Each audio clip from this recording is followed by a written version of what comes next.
இன்றைக்கி என்ன சமையல் பார்க்கலாங்க. இன்னைக்கு காய்கறி எல்லாம் வாங்கிட்டு வந்தாச்சு, நிறையவே வாங்கிட்டு வந்தாச்சு.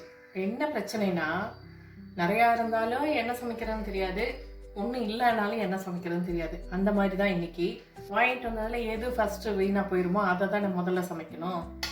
இன்னைக்கு வந்து ஸ்ப்ரிங் ஆனியன் நல்லா ஃப்ரெஷ்ஷாக கிடச்சி வாங்கிட்டு வந்ததுனால ஸ்ப்ரிங் ஆனியனும் பாசிப்பருப்பும் போட்டு கூட்டு வச்சுருக்கேன். நீங்களும் ஒரு தடவை இதை ட்ரை பண்ணி பாருங்கள். ஸ்ப்ரிங் ஆனியன் போட்டு பாசிப்பருப்பு போட்டு கூட்டு வச்சு சூப்பராக இருக்குது வாசம். இதுக்கு எப்படின்னா, சாம்பார் பொடி போட்டுட்டு சாம்பார் பொடி, பூண்டு, தக்காளி எல்லாம் போட்டு வேக விட்டதுக்கப்புறம் கடலைப்பருப்பு, ஜீரகம், கொஞ்சம் தேங்காய் நல்லா செவக்க வறுத்துட்டு அரைச்சி போட்டு கொதிக்க விட்டு தாளிச்சா நல்லாயிருக்கும். அதுக்கப்புறம் இன்னைக்கு தொட்டுக்க வாழைத்தண்டு.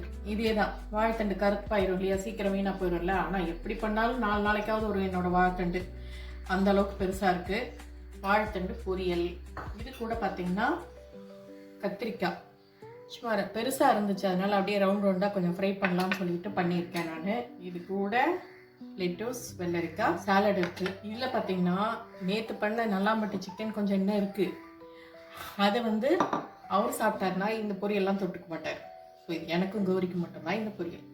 அவ்வளோதாங்க. இந்த வீடியோ உங்களுக்கு பிடிச்சிருந்துச்சுன்னா லைக் பண்ணுங்கள், ஷேர் பண்ணுங்கள், கமெண்ட் பண்ணுங்கள். புதுசாக பார்க்குறீங்கன்னா சப்ஸ்கிரைப் பண்ணிக்கோங்க. தேங்க்ஸ் ஃபார் வாட்சிங். பாய்.